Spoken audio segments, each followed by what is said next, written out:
Hello, everybody, and welcome to the very first episode of the Myles and Murph podcast.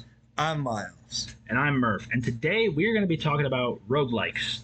Why we love them, why we play them, sometimes too much, if we're being completely honest. When it comes to certain ones, anyway.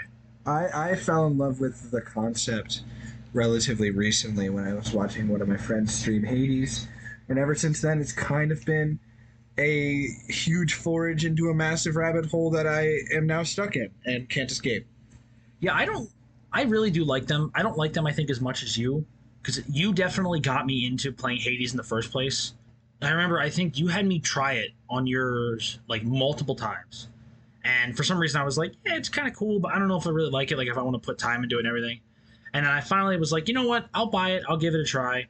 And I'm so glad I did, because it's literally like one of my favorite games ever now. Like, it's easily my top 10. It's so awesome. It's my second favorite video game of all time. No, never mind. It is my favorite video game of all time. It's wonderful. It's absolutely fantastic. For those of you who don't know, Hades is as the developers say, a godlike roguelike, which is pretty much just like a play on words. That's what the developers say, but it's technically a roguelite.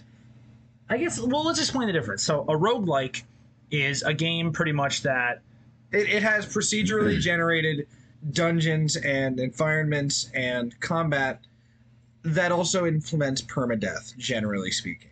So everything is random every time, and when you die, you restart. Yeah, so I guess it's more accurate to say that we mostly play roguelites then, because roguelites are pretty much the same thing, except you make upgrades that you get upgrades that will actually carry with you from run to run. Roguelikes, you start fresh every single time, which is fun, but sometimes if you're bad at the game, it kind of takes away some of the fun, because if you can't get any better, then you just keep slamming your head against the wall. But to be fair, usually you learn through skill. So it depends. I would say I usually play roguelites, but sometimes I do really like roguelikes. Like Risk of Rain 2 is a roguelike, I believe. Like, it's in the truest sense, because you unlock stuff, but it's all like I know another roguelike, but we'll get into that one later. Yeah, Risk of Rain 2 is like it's the kind of the perfect balance of the two versions of it, because you do unlock stuff. Yeah, but you don't unlock anything that really makes the runs any easier, so to speak. Items make the runs easier, and you are unlocking them through the achievements. I mean, yeah, but I would think that the items are more like they're more like lateral unlocks. Like, it's not like, oh, here you have a gun, and then one of the unlocks is a better gun. It's more of like, here you have a gun, and now you have a bow. They do similar things, but they're not different. Yeah. Now, I'm not saying they're... I guess those are actual weapons, but you don't unlock them as character-based. But anyway. Point being. So, I guess what we also should say is, the reason it's called roguelike is because... How many years ago now? I don't even know. It was a long time ago. I can check. It doesn't really matter. One of the first games that was, like, procedurally generated that had permadeath in it was called Rogue. So, all subsequent games, or most subsequent games... that kind of follow a similar formula after that are referred to as roguelikes. And then I guess just fans of that decided to start calling ones that are a little different roguelites, and that's how you got the names. Yeah, generally speaking, roguelites implement various features from other genres, so people decided to name them separately. Yeah, I mean, I'm glad, because I prefer them. Like, for example, with Hades...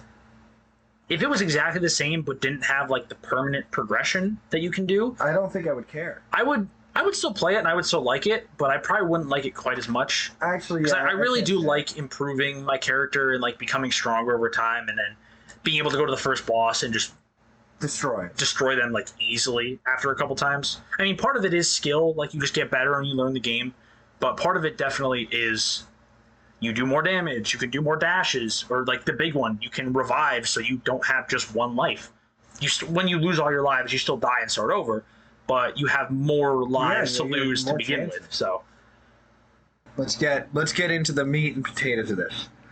Yeah, so I think that's enough about Hades. Hades is extremely popular. It's extremely good. Hold on. Maybe we'll come back to it a little bit, but it's extremely popular and it's extremely good. But because of that, so many people have talked about it like to death. Yeah, that's all over the internet. So we if we want to do a separate Hades episode, we can. Yeah, we could like do that eventually, but I don't think we need to harp on it for too long. It's long story short. Great game, great story, great gameplay, wonderful cast of voice actors, wonderful soundtrack. Beautiful artwork. It Yes. is honestly stunning. Even on the Switch, which is the system that I played it on first, it's still so pretty.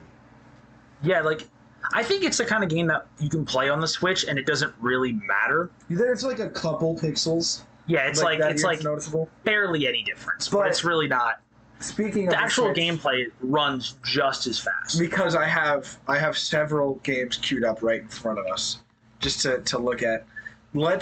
I think the second one that I got you into specifically. Let's hop into Dead Cells a little bit, which actually just recently got their final content update after, what is it, like now? It's been over 10 years of content, and now they've officially got their final one after the studio moves on to their next one, Windblown. I'm looking forward to that too, but we'll talk about Dead Cells. Dead Cells is interesting because it is a roguelike, but it's also a Metroidvania.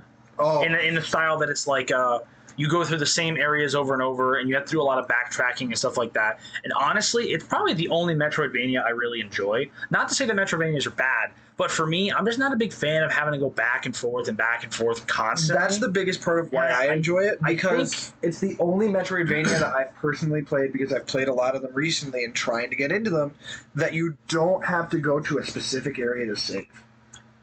Which is a huge deal breaker for me. Yeah, I mean, I don't really care. It It's just so depends. It depends on inconvenient. the game. I feel like that's okay. usually an older style of It's game. a big reason of why I couldn't get into Metroid Dread when it came out. I tried to play that game. It's really hard, or I'm just bad. Yeah, I think it's a skill issue. I think it's just a skill issue. I think it's quite literally just get good scrub. But like, it is. But like, the boss that I'm trying to go after is so far from the nearest save room, and I lose half my health by the time I get there. It's so inconvenient. Dead Cells doesn't have that. I can save and quit anywhere, and it's a roguelike. See, I think the reason I like it so much is because, well, there's a lot of reasons, but I think the reason I can like tolerate the fact that it's a Metroidvania is because it doesn't feel like an annoyance to have to retread all the same things, because it's a roguelike. I'd have to do it anyway, because when I die, I have to go back. So I think because of that, it doesn't really like bother me at all. It's just kind of like, oh, well, whatever.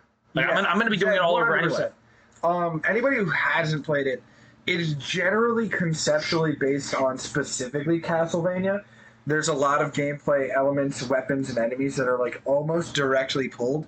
And then it got to the point that Konami like signed off and gave them permission to do a full Castlevania DLC, which also is like kind of bringing new life into that franchise. And I'm kind of hoping it leads to more Castlevania like in the next coming few years. Which I gotta say, I'm not really, like I said, I'm not a Metroidvania guy. I don't really care for Castlevania. Not that it's bad, it's just not my cup of tea. I just don't really care too much about it. But it is really cool in this game. You meet Simon, you meet Richter. No, you don't meet Simon. You meet Richter and Alucard. Simon's just an outfit. Oh, right. You're right.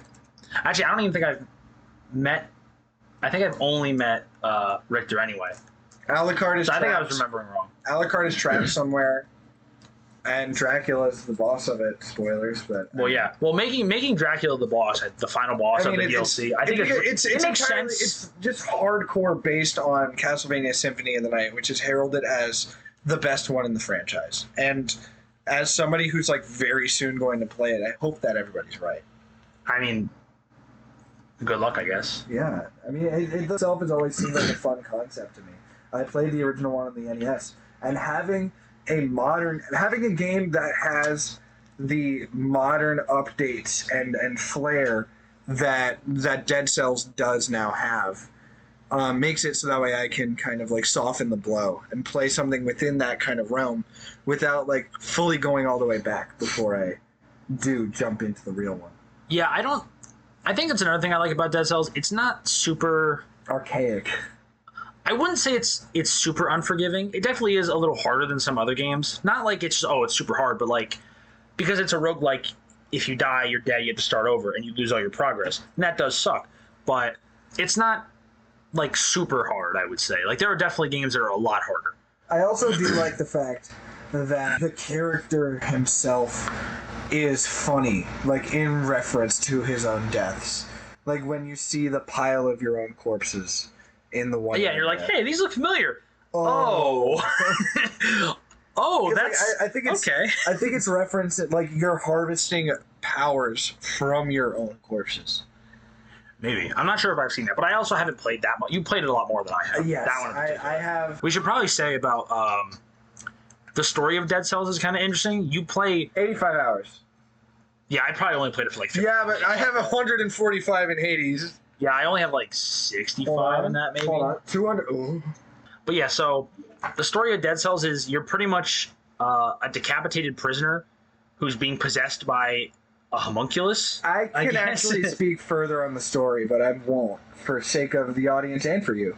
Oh yeah, because I haven't even beat it yet, so like, I don't want you to spoil it. But What pretty is much, that? you're like an undead character, just trying to escape this massive like prison island. Kind of, is that right? I think that's it. Wasn't always the island is now a prison. It at one point was a thriving kingdom that was ruled by a king that is seemingly unpresent. And other than that, yeah, it's largely barren now. It's just overrun with monsters. But it used to be a kingdom. Now the royal court is entirely gone, except for like a few people. The Hand of the King is alive. The Timekeeper is alive. What we should say is, I think it's probably the only roguelike that I've played personally that is a side scroller. Obviously it's a Metroidvania, but it's a side scroller and like kind of a platformer a little bit. You do have to like jump around and There go different is levels a lot. one Like for that I'm example, gonna play soon. Risk of Rain 2, or for example, the differences. Risk of Rain 2 is like a third-person shooter. Hades is like an isometric kind of hack and slash almost. I'm glad that you mentioned Risk of Rain because I want to play Risk of Rain Returns, and that is also a side scroller that looks like it'll be really good. Yeah, I mean, I think it looks cool, but not cool enough that I want to play it. I'm just honestly not interested. I not that like there's anything wrong with it. Like I know people play it, people love it, but I'm just kind of like, whatever. Doesn't really seem like it's for me. There's a lot of things. I also think it's very cool, it's very traditional, and I guess not traditional, but it's very common for roguelikes to not always follow a traditional perspective. Like, yes, those three, the main three that we're talking about being Hades, Dead Cells, and Risk of Rain 2, definitely do follow a very traditional camera format that's used in a lot of other games. Well, I think the main reason of that is that most of them are indie games. Most super big studios don't really do roguelikes. There are a couple that I do want to talk about that are from like AAA studios, like huge big budget games. But for the most part, a lot of them are like indie games. Like for example, Brotato. Brotato, you're just in like a square and you're just a little potato with like a face and a gun and you just like run around and just shoot enemies, and that's like all you do. And it's fun. People love it. Also, there's like one thing I say is really cool. There's like 50 different versions of characters you can play. Like they all look a little different. They all play a little different. So then I don't think they're like huge differences, but they are definitely like Risk of Rain 2. How there's like a dozen or like a dozen or so characters you can play as. And the that DLC, are like, and the DLC characters look like they're gonna be nuts. Oh yeah, the new ones. Yeah, they're drastically different. And I wouldn't say Brotato is like that different. I think they're all a little bit different, but there's still a lot of variety. And when you were looking on the eShop earlier, there's one called Shotgun King: The Final Checkmate. Yeah, you told me not to look into it. Yeah, because I wanted to tell you about it for now. It is a chess roguelike where you play on the black side, and there's the whole white team, and you don't have all your pieces. It's just you. You're just the king, but you have a shotgun. And that's it. How do you get... Do you ever have more? I don't think so, no. I think it's you against the entire team, but you shoot them. You have a real shotgun. Is it otherwise just a normal game of chess? I don't think so. I don't exactly know how it's a roguelike. I don't know if it's because maybe the pieces start out differently. I didn't do too much research about some of these that I'm just not that interested in, but I thought it was cool to bring up. For example, there's another one called Balatro, which is a poker one. Oh! It's a roguelike that's poker, and apparently it's very popular. I would love to try that out. That sounds interesting at the minimum, and I'd love to play poker in that kind of setting. I also noticed it on the eShop, but you scroll past it and I didn't say anything. I might have to look into that after this episode. Another one that's similar to Rotato, Vampire Survivors. That one blew up out of nowhere. 100%. That one you literally don't even shoot. The character shoots. There's no button to do it. You just walk around. It's automatic. But it just goes on like forever and ever. You pretty much just see how long you can survive. but it's always different every time. So it's like it's kind of a roguelike, but you kind of do the same thing over and over. Like it is a roguelike, but it's not. So just to be clear, how many of these have you played? A good handful. Like because there's a couple that I've played that I genuinely don't enjoy, and we'll get to those. But other than that, like the big four that I'm kind of talking about, and I say four because the fourth one that is dangling off my screen, I've thoroughly enjoyed. And then the first one is not entirely a roguelike, but there's a mode that kind of. There's a mode that makes it into one of its story. We were talking about like AAA studios. There's a couple that I want to talk about that I think are really cool. The two that I have played myself and really enjoyed are both from Sony specifically. So the first one is God of War Ragnarok Valhalla. I was gonna say. Spoiler alert if you haven't played it. What about me? Well, okay. Spoiler alert for if you care about just like light gameplay and like weapons and stuff like that, and like the general premise. I'm not gonna do like super spoiler stuff because he hasn't played it yet. So I've heard about the which is a very cool reward. It is really cool. Anyway, it is permanent, right? What do you mean? Like you can permanently use that. Oh yeah. Yeah. So pretty much the gist of Valhalla is Kratos and Mimir get summoned to Valhalla for some reason. No. Kratos and Mimir get summoned to Valhalla. They break into Valhalla and then do a bunch of stuff, and you're like continuously dying while you do this. You have like a curse or whatever, like a little like purplish aura around you, and you're losing health constantly. And then eventually something happens. I think you like almost potentially die. Oh wait, no. What happens is it's like the same thing with every roguelike. The first time you die, you're supposed to, and then I think you wake up on the beach, and there are Valkyries there, and they're like, What are you doing here? Like the Valkyries you saved at the end of the last game, and they're like, saved? Yeah. Well, spoilers for the first game as well, I guess if you haven't played that. I've never fought any of the Valkyries. You kill the Valkyries, but you free their spirits. They were kind of taken over a little bit, so you free their spirits, and then in this new game, so like they have new bodies. Canonically, they are the same characters, and they're like, hey, you shouldn't be here. Oh yeah, they're the same people, and they actually like they give you rewards and stuff as you do more and more runs through Valhalla. Cool. But then you find out that Valhalla did call you, but you broke in. You weren't supposed to break in, and Valhalla doesn't like that. So that's what the curse is from. And then I think I think Sigrun, the Valkyrie Queen, lets you in, and then you don't have that curse anymore. Cool. I think later there is an option if you want, you can play with that curse just to make it harder. Absolutely terrible. I mean, some people purely just love challenge. It's like if it's a challenge I can overcome, I want it. Which I'm not really that guy most of the time, but that's fair. I get like the people like whoever like when they someone beat like the max heat in Hades a couple months ago, which is insane. Wait, hold on. Someone beat max heat. You're telling me that the game has been out almost 5 years at this point, and it took this long? Mm-hmm. Because it's hard. Well, I mean, max heat, like max 32, I think. I know 32 is like the last one you get like rewards for, I think. Maybe it's 34. I thought it was 32, but I think it might be even more than that. I'm not sure. But yeah, I don't want to talk too much about Valhalla because I don't want to spoil it. Because it has a great story that definitely relates to the rest of the game. You can play it separately. Like you could buy a brand new copy of Ragnarok and then download Valhalla for free and play it. Don't. Play the game first, then play Valhalla. First? Play the whole game first, then play Valhalla. Because Valhalla is important to the story. If you play Valhalla first, it will ruin the main story for you. Like, are there guaranteed spoilers? There's 100% guaranteed spoilers. Characters that you haven't met yet. Like, it's not like Ghost of Tsushima. Ghost of Tsushima, the DLC is different for that. Like, that's not a... You can play that whenever. I'm saying, yeah, that's what I'm saying. Definitely beat Ragnarok before you do Valhalla. Now, another one by Sony that doesn't really matter if you play the story first or not is The Last of Us Part 2. Oh, right. When it got put on PS5, it came out with the No Return mode, which is a roguelike mode. Now, Honestly, there's a few things I don't like about it. For the most part, it's freaking awesome. Remind me, is The Last of Us a first person or a Third person shooter. Okay.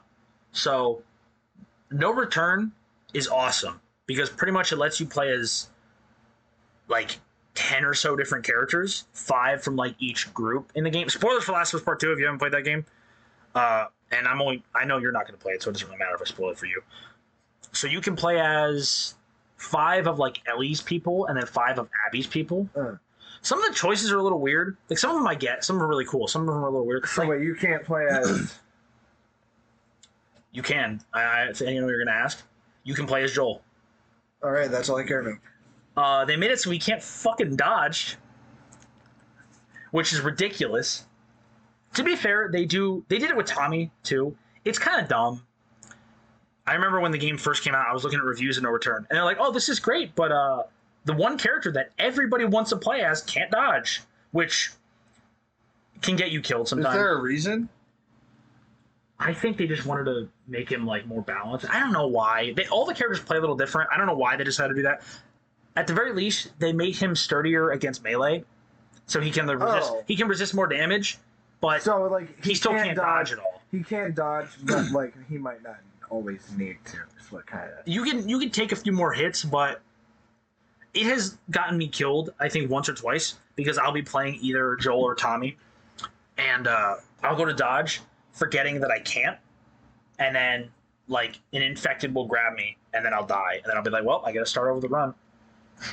But it is really cool because you have like it's not like a story-based roguelike. Like Valhalla is very story-based roguelike. All the stuff in the actual thing itself makes sense. Like all the biomes you visit are things that Valhalla pulls from your mind. So that's why it looks like places you've been to. It's all that stuff. The No Return mode, it is very cool, very well done. It is strictly like arcadey game, like gameplay. I would almost prefer that. Like you start a run, you start off in a safe house. There's an upgrade bench. There is a locker where you can spend coins that you get from doing missions to buy different things. And then there's a little board, and it's like a cork board with Polaroids on it. And you can select different paths, and they're pretty much like Polaroids of the location. And it'll tell you the kind of enemies you'll fight, like a damage multiplier, which usually kind of indicates how strong they will be or how many there will be. Mods, which you can turn off or on or leave them on. You can put them all on if you want. You can do like specific ones. There's a custom run mode, which is cool because there's some mods that are just horrible. Like some of them are annoying. Like one of them is it flips your camera. Ugh. And it's like, yeah, you have to. If the aiming's a little weird, I got used to it, but it's still annoying. By far the worst one, invisible enemies. By far, you do not know fear until you hear a clicker and you know it's right in front of you, but you cannot see it, and you just have to shoot blindly. If you hit it though, luckily they do kind of like half appear for like a little bit, like a second. Okay. So you can kind of like just wildly shoot in a direction and figure it out that way. But why would they do that though? To make us suffer, because they don't want us to be happy. Remind me not to play. Honestly, that's the only mod that I'm like, this is horrible. This is horrible. There's like photo mode mods. It'll put like a different filter on. Like those are kind of annoying, but they're kind of like more like fun. It's like, oh, this sucks, but I'm gonna do it. Invisible one is the first time I did that, I ran headfirst into a clicker, got grabbed and died, and lost the run. First time, because I was like, oh. All the enemies, because I jumped down from a platform, I was like, oh, they're all down here now. And I jumped back up and ran straight across and I didn't hear the noise until it was too late. I ran right into the clicker.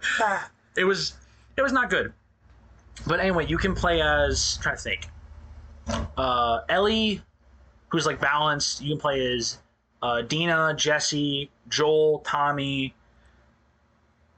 Is there someone else for Ellie's team? I don't think so. You said it was 5. I might be wrong. I think it is 5 and 5.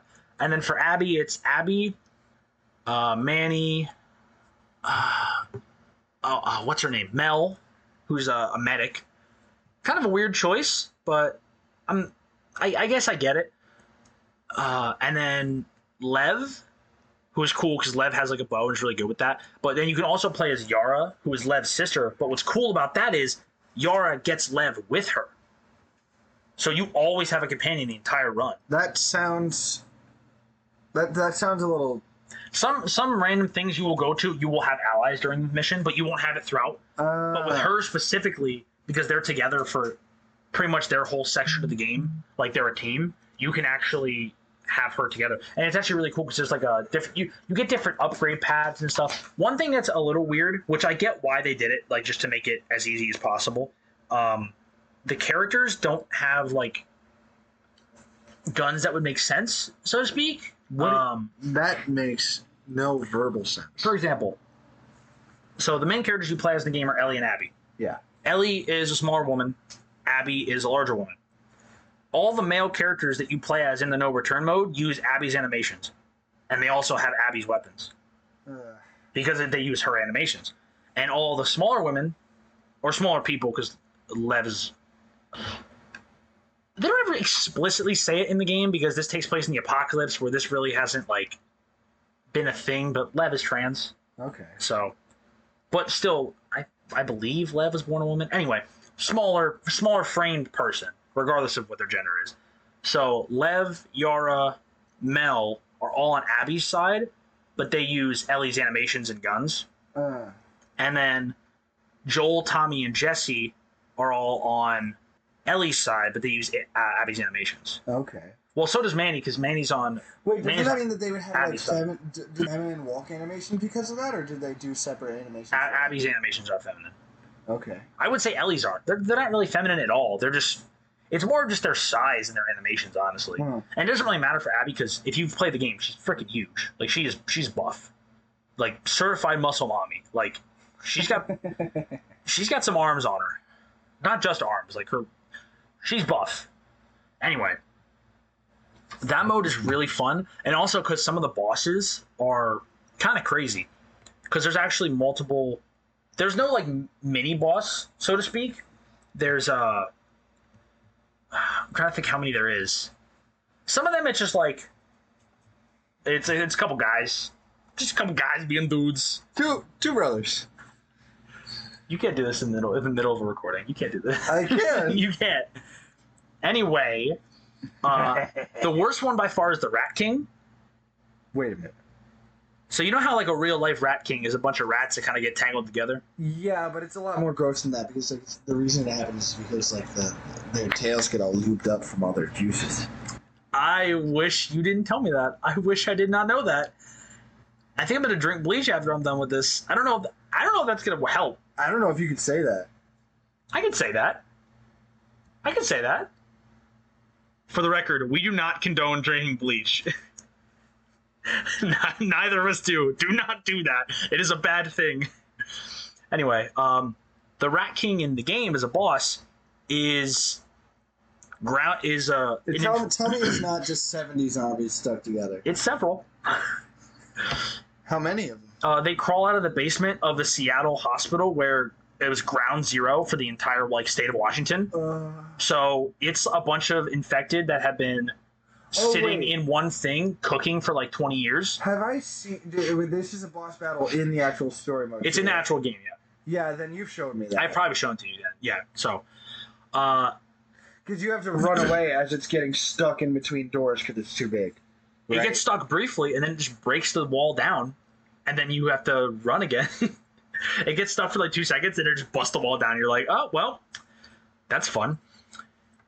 Anyway, so, yeah, that one is... great. It's speaking of AAA ones. I haven't played this yet. I think I'm gonna buy it because it looks really good. It's called Returnal.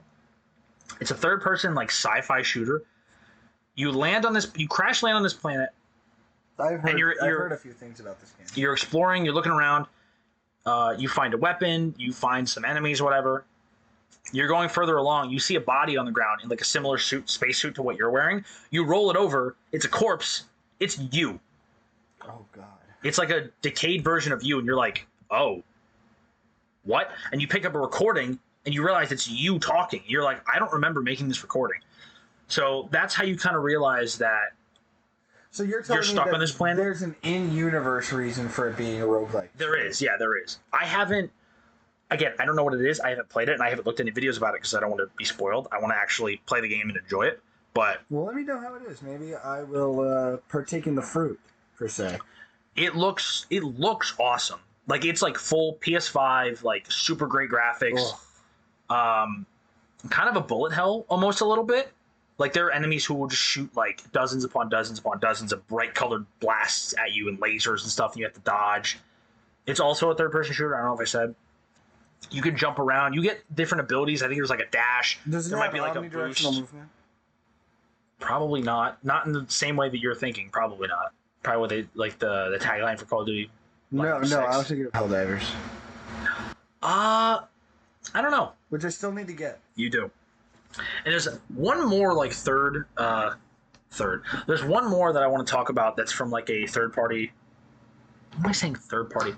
A triple. I think I mixed up third with triple. Another AAA studio. There's a Hitman one, Wait, there's a Hitman? which right there? I know you're gonna like because Hold I know on. you like Hitman. It is called Hitman Freelancer. It is a roguelike mode for I believe like the newest like Hitman World of Assassination. Wait, Like how it's you're telling me this is in the primary mode, so I could buy Hitman 3 right now. Well, Hitman World of Assassination. And this would come with it?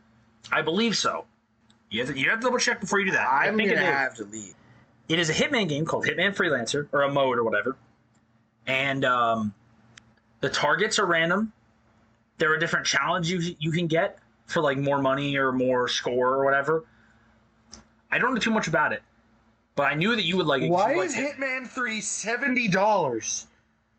Because it's a full price game, and to be fair, it comes with the first two as well. Wait, hold on. This item includes PSVR content? Yeah, but you get off that Hey, Ferb. I know what we're going to do today. anyway. Are there any like AAA ones that you know of that you want to talk about? Because I have no. There's a lot of like indie ones. that I Well, wanna talk okay, about. that depends. Do you consider that AAA because of its association with the existing franchise? I would say no, but we can talk about it. All right. I don't know what to consider this game, but I want to talk about, and I'm saying the full title, the full legal title, Cadence of Hyrule: Crypt of the Necrodancer featuring Legend of Zelda. You didn't have to say its full legal name. You really didn't. I did though, because it's sitting right in front of me. Because you can see. You just said it's- Cadence of no, Hyrule. No. Look at the scrolling title at the top. Ignore that. It doesn't matter. Point being, Cadence of Hyrule is an existing roguelike franchise that's also a rhythm game, which is fun, but I don't know if it's a traditional thing that you can do in the actual franchise, but in the Cadence of Hyrule version, you can turn off the rhythm game, defeating the purpose Yeah, of the I was gonna say existence of the franchise. I'm not really a rhythm game kind of guy, but that seems to kind of defeat the purpose. I It don't does, really it see- does, I don't 100%. see Because why. like the enemies still only move when you move, so like you still need to follow the rhythm. It's just like you don't need to. It's just that you get Oh, so it's performance. just super hot. It's just, I think I just broke you. You're just like, I don't know. Okay, no. Okay, so like it's just that you get like extra stuff. Like you get. Have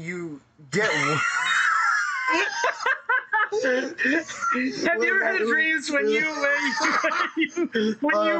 fuck off.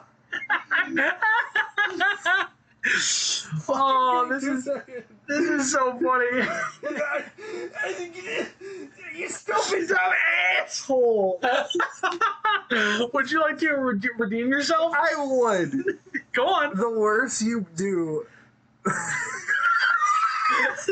gonna start talking about another No. game. We're not doing that. I can save it. Try. Go on. Okay.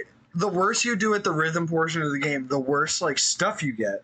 So like I wanted that to not be a factor at all because I'm terrible at rhythm games. Oh, so wait, you can. So even with the rhythm mode on, you can actually play against the rhythm, Yes. and not like you don't have to play with you the don't rhythm. absolutely have to, but like you'll get you'll get like a damage bonus or whatever for following it, or some type of bonus for actually following the rhythm to So the do you get better rewards as well? I think so.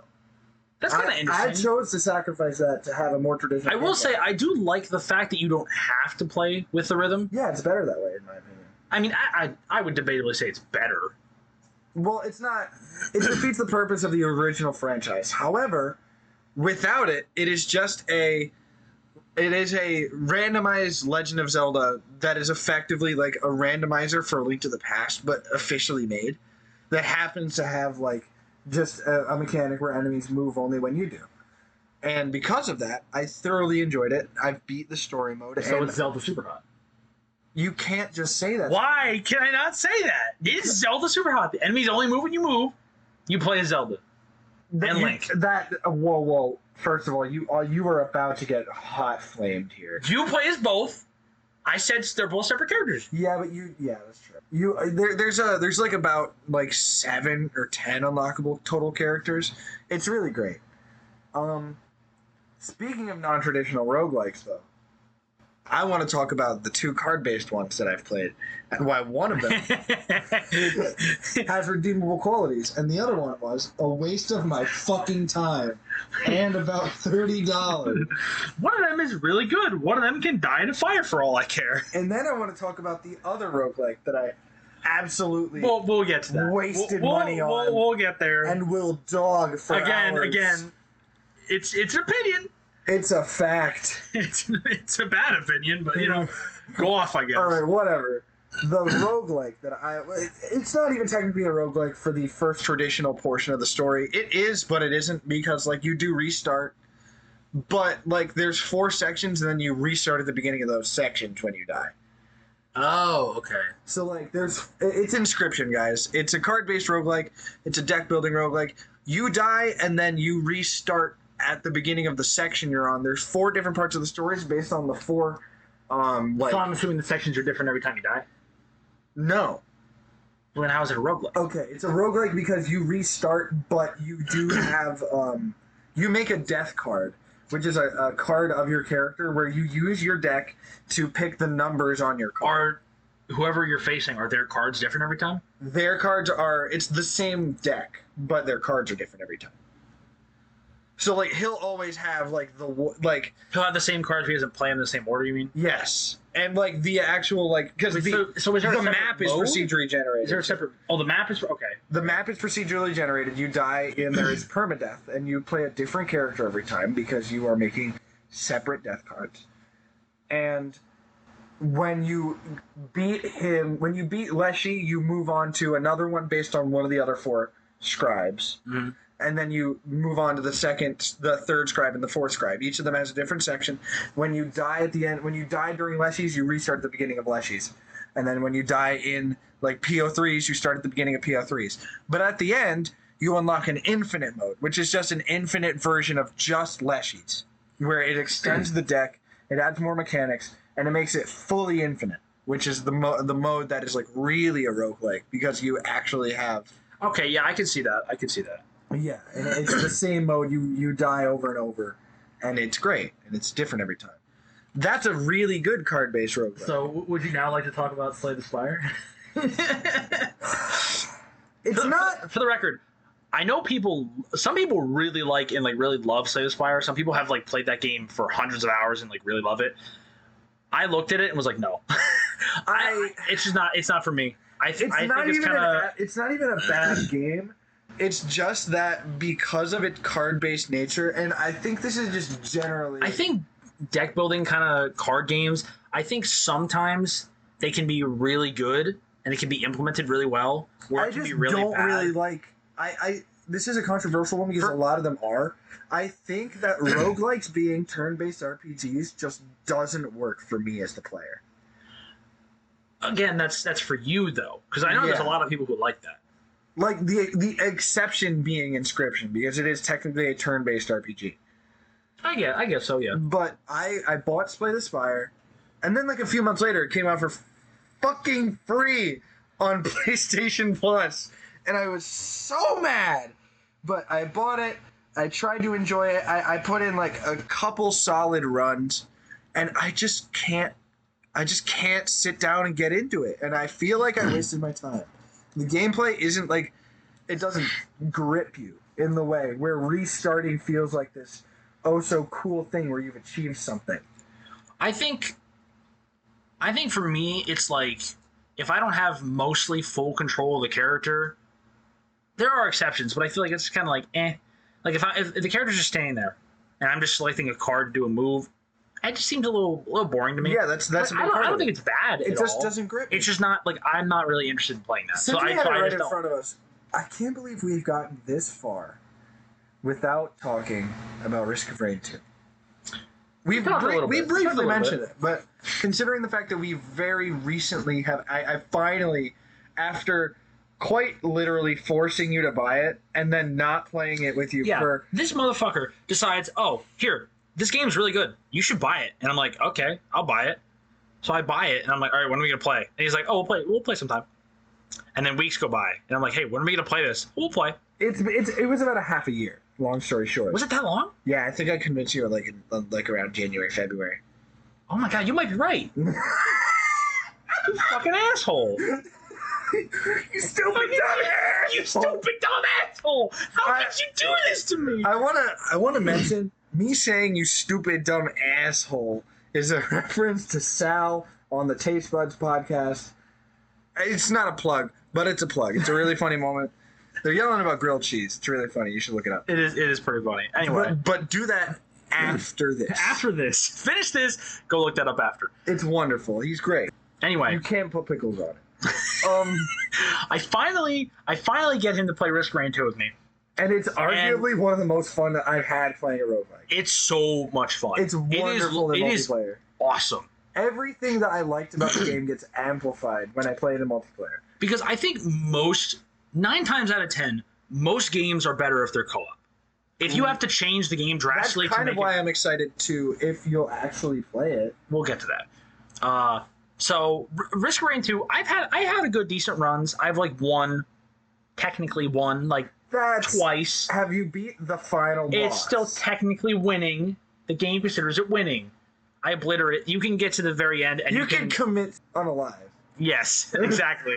You can commit leave this plane of existence. Yeah, literally. Quite literally, yeah. You get obliterated from this plane of existence. Which the game counts as winning, which means I've at least won once, maybe twice. I don't remember. And we came very close to winning. I say we, like I was alive. Me. Anyway, so we went through this. We played a couple runs. It was legitimately awesome. It was a great time. And That boss. we decided to go a different way that neither It of us wasn't had even gone intentional. We were trying to obliterate to get you to unlock a character. before. The first time actually, it was an accident that we went to this area, and we went a little later, so the difficulty was up. That's one thing about Risk of Rain 2 that I think is very interesting that not a lot of It's other honestly one roguelikes of my do. favorite things. It is really cool. The difficulty gets harder. There's still difficulty levels, but as time goes on, the game gets harder and harder to the point that the final difficulty is just ha ha ha ha in all caps, just infinitely in the top corner, It's literally the final boss laughing at you for what you're putting yourself through. which is great. But at the same time, by the time you're at that difficulty, you're usually pretty well off. You probably have several dozen items at that point. Several dozens in understatement. If you're playing single player, it's crazy. Single player, you can get quite a bit, yeah. Because you can also loop infinite. You can choose when you get to the I think it's level 5 out of 6. You can choose to leave the planet and go to the moon where the boss is, or you can choose to loop back to the beginning of the run, or at least in a different level that is a possible level 1, and loop around the island, the planet again.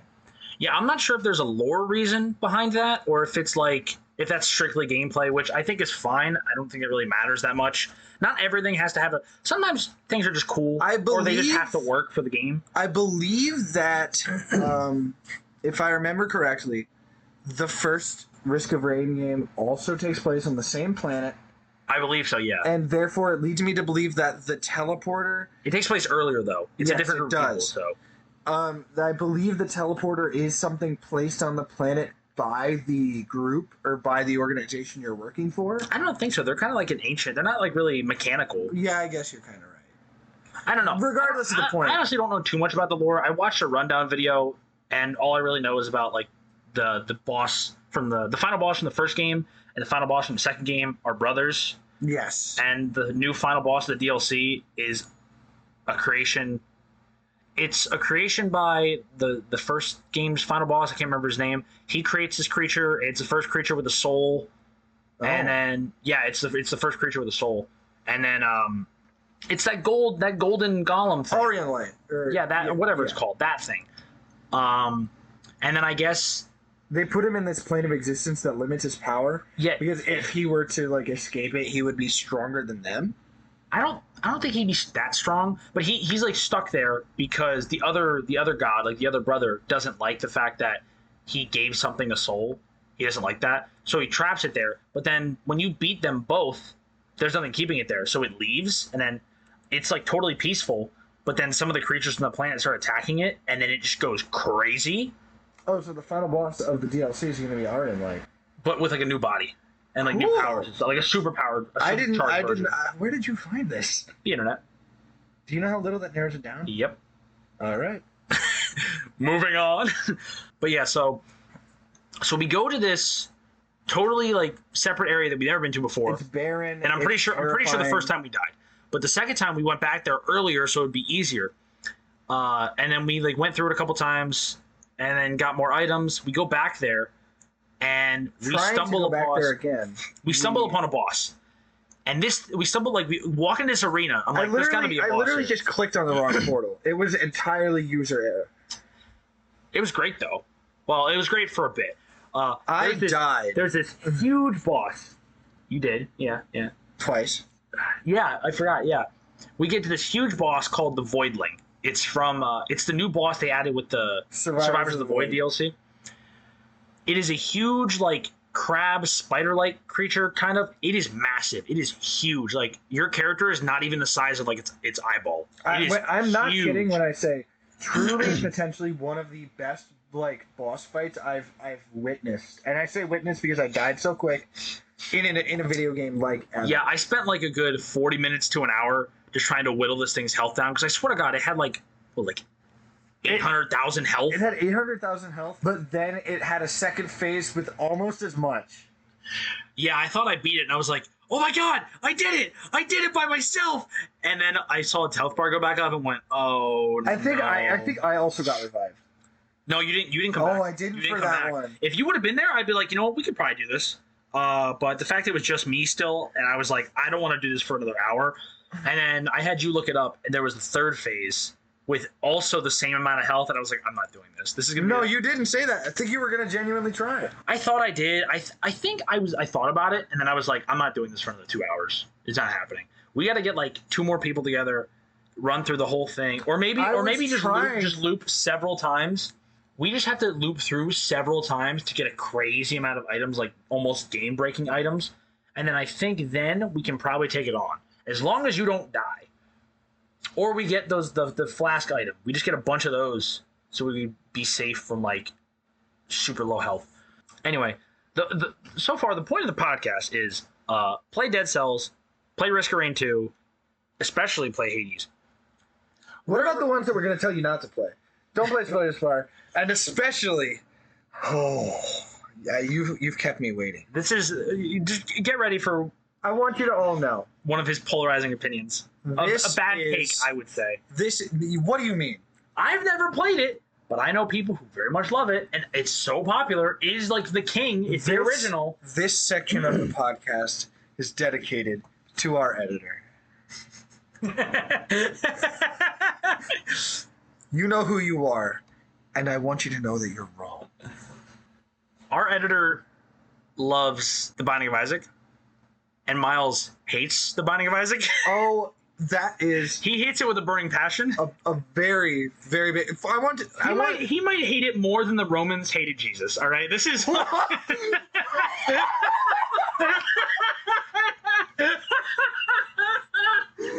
That's crazy, dog. I don't think you can crucify a game cartridge, but you would try. You know? Just go outside, put it under a rock for 3 days. And then it'll still come out a shit game. It's not gonna come back out like, children, I have reason. It's gonna fall fucking further.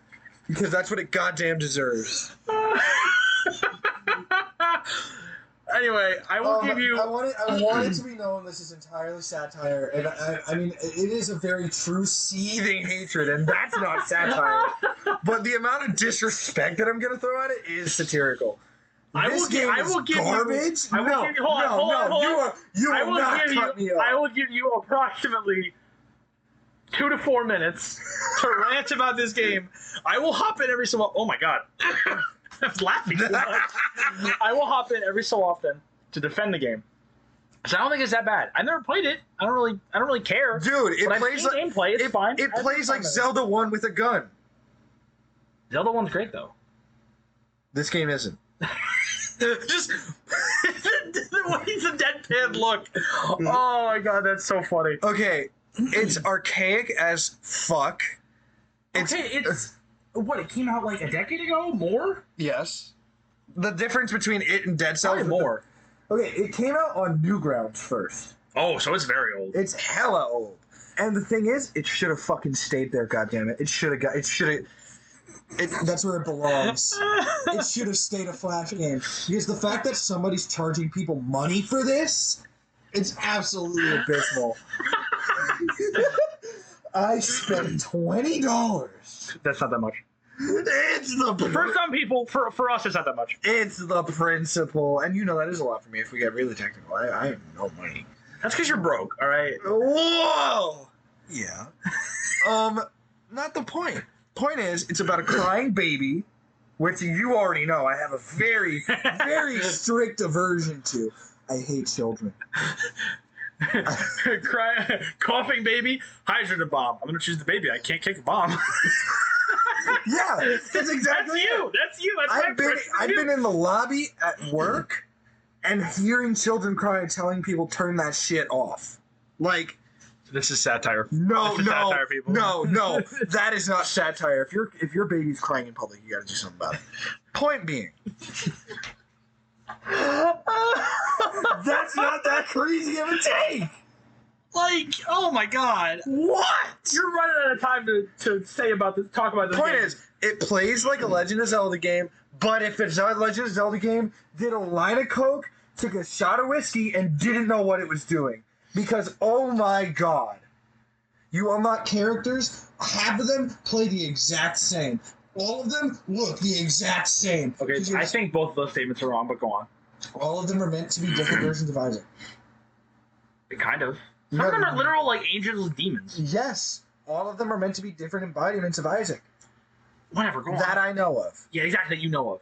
Point being, yes, there are mechanics and factors of the game that are cool. I've played it. I can't find a single thing to redeem about it. This game that people think is really great and really love, I think I'm just bad at it. It's like, it's trash. Whoa. You cannot deny that it's probably partially a skill issue. Let's be honest here. I can't. I think the controls are the problem. Skill issue. No, okay, so you use one stick to move and the other stick is to aim. Like every game ever? I'm not finished. Like every game The ever? problem is, in a game where it is an isometric plane, or like in a top down, it's in a top down, in a top down game, I want to move and shoot in the same direction at all times without having to think about moving two things. That's my skill issue. I disagree. Point being, I shouldn't need to think about that. It should just be a default thing. This just sounds like you're too dumb to learn how to play the game. This just sounds like a you issue. It shouldn't be this hard. Okay. I think you just suck a little. Like, not a lot, but just a little bit. I will re-download it on this system right now, and we'll have a follow-up episode in 3 months where we play all the shit that we haven't had the chance to play. That might be a good idea, honestly. Well, honestly, I'd like that. That could be an interesting idea. Point being, I'm going to force you to play it, and you're going to hate it. I And then probably we're won't. both going to dog on our editor. I probably won't. You're going to have to sit through all 10 minutes of that. That wasn't 10 minutes. It feels like it. It wasn't. I'll make it 10. You don't have to. You know what? I have a better idea. Let's talk about roguelikes that are actually good and playable again. I still... I want to talk about one that I regularly forgot was a roguelike until you brought it back up again. Oh, yeah. That's a very good idea. Especially just because of how fun of a game it is. Mm-hmm. Road 96, which is a very fun story-based game that came out, I believe, a little after or during the pandemic. Yeah, I think it was like 2020, It might have- 2020, 2021 range, somewhere around there. So it also has a high... I bring that up because it also has a heavily political influence based on, like, that is loosely based on the 2016 election, I think, roughly. 2016 and then the 2020. Well, I guess it would have been then the 2020. Yeah, I think it's like loosely based on it, but let's just say that the tyrannical government leader in the game has some similarities to a certain orange. He's got billionaire. huge hands. He's got a huge hand. I just want to roll Russia. He's got huge hands. He loves the Russians. I can't do it. Well, okay. Point being, this takes place in like a German, a Russian America kind of like fictional. It is vaguely. Is it really Russian? Yes. It's a vaguely Russian, vaguely America environment where you play a teenager trying to escape the country. And so you're trying to get to like the mythical Road 96. It's an actual road that you can use to travel over the border. And pretty much the thing is, you try and get out.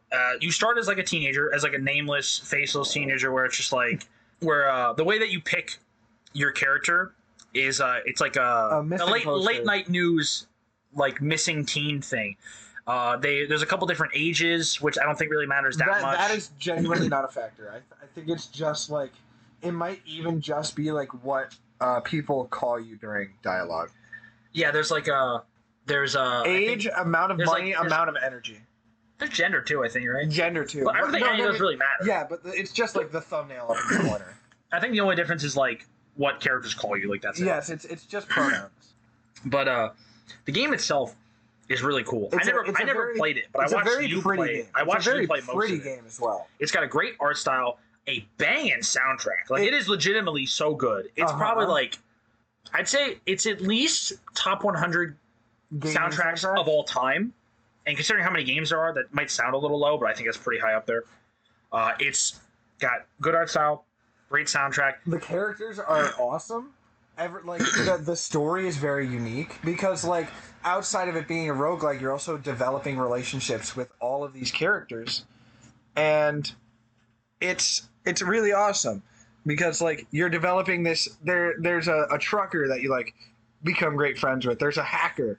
And because you're playing as a different character and encountering them across different runs, they don't know, obviously, that you as the player have encountered them before, but it all feels concise in a way that it like still feels connected storyline-wise. Yeah, so I guess you could argue it is a roguelite, I guess, technically, because you do get upgrades. Like, you can get an upgrade as one character, and it'll travel over to the next one. Yes, because you'll get things that, like, at the end of, or some part... Like learning how to pick a lock, stuff like that. Like simple stuff like that. The characters will teach you how to do various things that will carry over to your next character. But I think what I really do like about it is you are meeting these new these characters again, sometimes like several times over and over and over again as different playable characters.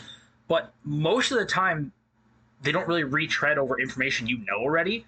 So every time you see them, you're like, oh, you get to see the person again. You're like, but you get new information every time. Yes, exactly. And also just like, again, with that soundtrack and also just with the various other pop culture-y references that are in there. And some of the characters are just like, the game is really funny too. Like, it's not like it's a comedy game, I would say. There are definitely serious things about it. It's a very serious game at times. I'm going to try not to spoil it because if you haven't played it, you definitely should. If you like mostly story-based games, but with a decent amount of gameplay, you should. Like, it's probably more... If you've ever played a Telltale game, it's probably... 100%. It's more gameplay than that. This is the closest I would get to actually playing a Telltale game, if the best way I would describe it, as somebody who doesn't like that. I would say some of the Telltale game stories are probably better, but there's less gameplay, though. I like the gameplay factor. So, like, there is more gameplay. Like, I'm walking around and that. doing stuff. Exactly. You rarely do that in Telltale games. Sometimes, but not often. It's just a very fun experience. It's a great story. You bond with these characters. There's also tragedy. Like, the things that you do in earlier runs will genuinely affect, like, what characters survive through the end of the story. Yeah, some NPCs can die. Your character can die. Like, you can die and then end a run. Sometimes, I think the only ways you can end a run is you either escape, you die, or you get arrested. which it's assumed that you're tortured and die. Yeah, they don't explicitly say it, but it's implied. You're like pulled into slavery. They do kind of say something about that at the end there. Like the pits is. Yeah, like a labor camp. Yes. So it's like, oh, you're not a slave. You're just it's an internment camp. It's like we pay you like a cent a day, so you technically aren't a slave. Yeah, no.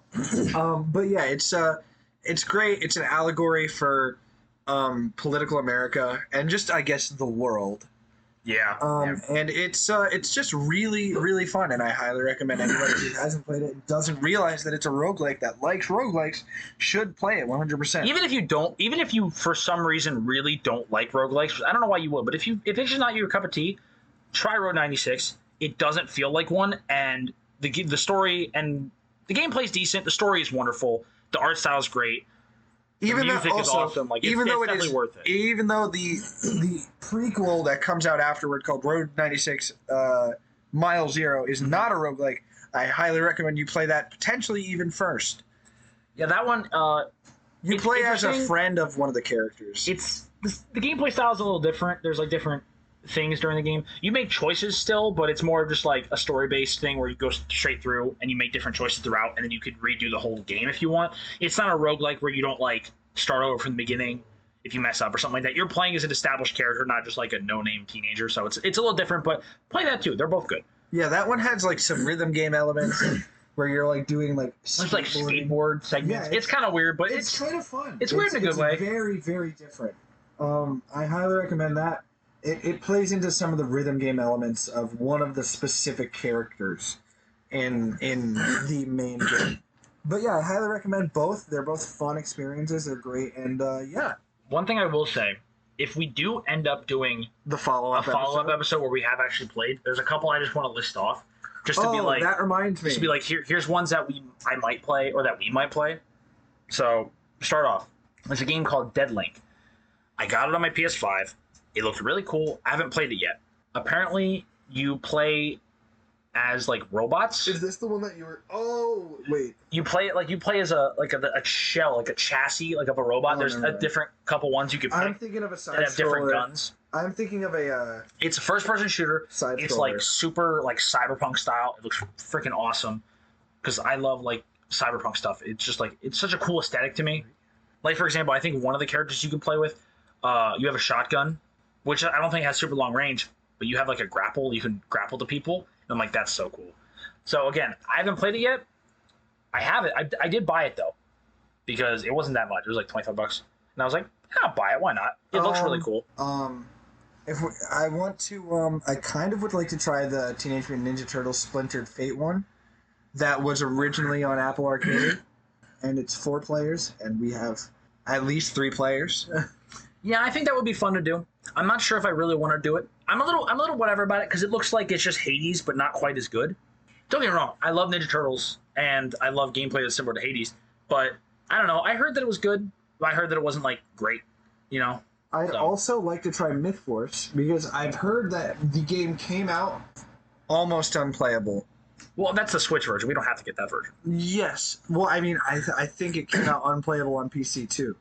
There's a PS5 version. There is now. Yeah, hopefully that would be good. I'm hoping it's good because I'd like to try it. That one does look really cool. Another one that I think was really cool that is also multiplayer is called Gunfire Reborn. How did we not mention Enter the Gungeon? I actually have that on my list of ones that I'm interested in playing. It looks like better Isaac. It seems fun. It seems like it's a cool game. I don't know if I'm going to get into it. I might try it out, but it looks interesting. I want to at least look more into it. But Gunfire Reborn is a first-person shooter roguelike. You can play with, I think, at least 4 people. Deathloop or roguelike? No. I've told you about this. It is not a roguelike. Then why is it called that? Time travel. It's not a roguelike. I don't know, man. It's not a roguelike. Anyway. I'm laughing at my notes here. I have Binding of Trash instead of Binding of Isaac. Yeah, I get the Mr. Comedian over here. Listen, it's not a good game. That's your opinion. If you play it... People are going to flame you in the comments for that. I want you to know that. I'm okay with that. It's literally going to be, you're bad, skill issue, get good, scrub. And I'll fight every one of you in person when I have the chance. No, he won't. He can't fight. No, he won't. What? Anyway. Gunfire Reborn. It's first-person shooter roguelike. You play as like samurai animals. Like there's a cat in like a full samurai outfit with the freaking hat and the armor. There's a bunny. There's a dog. There's a bird. It's pretty cool. Wait, Also, furries? no, they're animals. They're not people in suits. And they're not well, they're vaguely anthropomorphic, but not really. What do you mean by that? Like they stand on their two legs. Oh no! It's like the weapons seem pretty cool. Like one of the weapons was just like shurikens and shit. Ninja stars? I think there's another one that was like kunais. One of the weapons. It's just the 4 Ninjago weapons. No, there's more than that. There's actual guns. One of the weapons was quite literally like a guy's just holding a little dragon and tails wrapped around his wrist, and it's just a flamethrower. That's just a little dragon. That's awesome. I think that's so cool. That's so neat. That reminds me of your one D&D character that you were designing. Exactly. Yeah. No, that's what I thought of when I saw it too. I was like, that's pretty awesome. But yeah, that's another one I think would be really cool. Plus, I think that'd be cool because it's co-op, and it's on PlayStation and stuff. So like, we could all get together and play it. That's why I'm also looking forward to MythForce, because I'm sure they would both play it. Probably, I think so. I think that'd be cool. It's D&D adjacent. It's Saturday morning television. Just I'd say it's D&D adjacent the power in the of sense the that it's sun like in the sense that the it's like palm of your hand. I think I'm funny. it's just I like to think I'm hilarious. I'm something of a comedian myself. And while we start wrapping this up, there's one more I want to talk about, which I only kind of learned in retrospect. Technically, I've been playing roguelike since I was like a child. Oh yeah, we were talking about this literally earlier. Technically, Which also is a great thing because one of them was just put back onto the Switch on one of the subscription services. oh yeah, the first two I think. I think it's just First one. yes. So we're talking about Pokemon Mystery Dungeon. And the reason I say first one is because they released Red Rescue Team and Blue Rescue Team at the same time. But it's Blue Rescue Team is DS. Yeah, I was gonna Red say, Rescue Team is Game Boy. That's really weird. It is kind of weird. Is there actual separate content that makes the DS version genuinely better, or is it? I mean, the DS version is probably better because it's using the DS's power, not the Game Boy Advance's. I think there might be a little different content. It's not the same like gameplay wise, but like the same method. It kind of reminds me when Ubisoft released Assassin's Creed Rogue on last gen, the same day that Unity came out, and Unity was only on next gen. But what's weird about that is they could have just put it on both because Black Flag came out before Rogue, and Black Flag launched on the PS4 as well. It was multi-platform, so I don't know why they did that. Anyway, my personal favorite is, I think it's the second one, is Explorers of Time. Technically, the best version of it is Explorers of Sky, because it's kind of like the other Pokemon games. So there was Explorers of Time and Explorers of Darkness, which is kind of like Diamond and Pearl almost. And Explorers of Sky is like Platinum, essentially. It has the most content. It's the best one. We're going to use the best Pokemon games for this. It is very expensive, not cheap. I wanted to buy a copy because I still have my copy of Explorers of Time, but I wanted to get Explorers of Sky to see how different it is. That reminds me, I still don't own a physical of Hades. You should get on that. I should. So, the Pokemon Mystery Dungeon games, I think some of them are kind of hit or miss. Some people like all of them. I tried the 3DS ones. I wasn't a big fan. For me, I think there's so much charm in the pixel art that just gets lost in 3D graphics. I truly agree with you, and I really think Game Freak and Pokemon Company are genuinely shooting themselves in the foot by not occasionally using it. I mean specifically in Mystery Dungeon. No, I mean, but that also might just be because that's what I grew up with. Like, okay, imagine if Generation 10 comes out and they do a pixel art Pokemon game again. I don't think that would happen. Anyway, the reason the Explorers ones are kind of like widely considered the best ones because they by far have the best story, like genuinely good story. Just to summarize really quick, all the Mystery Dungeon games pretty much start the same way. You're a human who wakes up in the Pokemon world. Whoa. I think the way that it is... You hold on. You say that like there aren't humans in the Pokemon world. Hold on. I was just going to say... You wake up as a Pokemon. Hold on. But I was going to say, you wake up as a Pokemon in the Pokemon world. I don't know. I don't remember because I haven't played the game in a while. I think your human character... Yeah, no, I remember. Your human character comes from a world where humans do exist with Pokemon. But you wake up in like a different world where there's no humans, I don't think. That's really weird. Or maybe it's complicated. In that game, okay, there's like time travel, and it's a lot. It's weird. Is the lore that important? In that game, yeah. That actually is a very good story. It's genuinely... The end of that game makes people cry.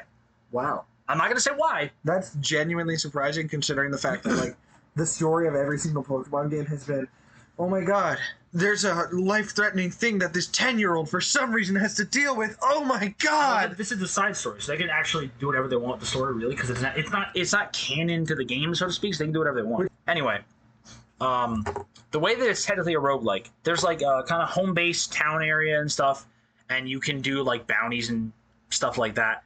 But pretty much you go in a dungeon, and every time... We're cutting it there.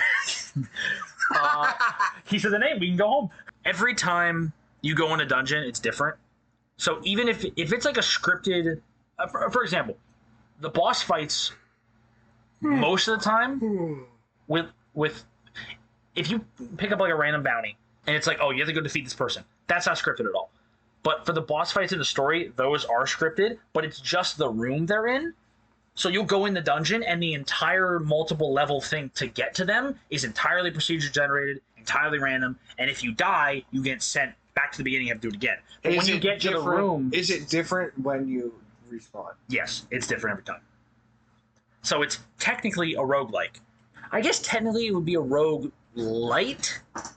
Because you're buying upgrades and stuff. Well, because you can actually level up your Pokemon. I've never done this because you have to do a lot in that game.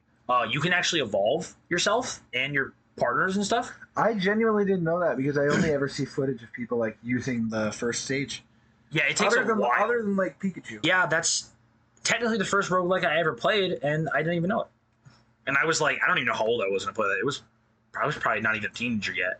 I was probably like 10 or something like that. It was a long time ago. I would absolutely love to see more of these specifically Nintendo, but I guess just AAA franchises taking a bite into the meat of the roguelike genre. I think it is cool, but at the same time, like Cadence of Hyrule.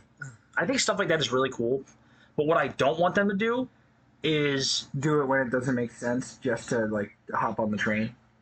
That, and also I don't want them to go all in because they think, oh, it's what's popular, it's what's going to make us money, and then it either takes away from other stuff, or they just don't do a very good job, or they're just like too little too late. Like how everybody now wants to do live service games, and they're jumping in like years later, and it's like everybody's already over the idea. And it's but like we all hate this. Like the only live service game that is still like holding on to the concept is Fortnite. Like where but that's because they have Fortnite money though. They can do that. Speaking of which, whatever happened to Save the World? We're not going to talk about it. We don't got to talk about that. I think we're going to talk about it eventually. No. Anyway, all right. So I think that is going to do it for the very first episode of the Myles and Murph podcast. We want to thank you for listening. We hope that you stick around for the rest of the ride. It's going to be a wild one. I don't even know where this is really going to take us. We're hoping that this lasts a long time. We're hoping to have a lot of fun with it. And we will hopefully see you guys for the next one. Yeah. The next video we are hopefully going to be doing about the Infamous franchise. It is one of our favorite franchises Whoa. ever. That's an understatement. Okay, well, it's your favorite franchise. It's like top 5 in mine. My favorite game in the franchise is like 4th on my list. That's like fair. of top 10. But that's also just because the 3 games ahead of it are objectively almost perfect games, if not perfect. Yeah, that's fair. Anyway, so we hope you tune in to next week's episode, and hopefully the week after that, and the week after that, and so on and so forth, because we want to keep doing this. Give us any feedback you have in the comments. We would love to hear it. Any criticism, if you want to tell us. And if you're listening to this on Spotify or Apple Music or wherever else you get your podcasts, go to our YouTube channel. That'll be somewhere. Yeah. Subscribe. Hit that bell. Oh, smash the like button. No. Yeah. So I think that kind of wraps it up. that'll do it. Remember, go in the comments. If you want to get in the comments. Get in the comments. You want to tell us we stink? You can do that. It don't hurt my feelings, but you can do that. I'm very sensitive. He's gonna cry, guys. I'm not gonna cry. I'm gonna cry. Anyway, we want to thank you again, and peace. Hope you have a nice day.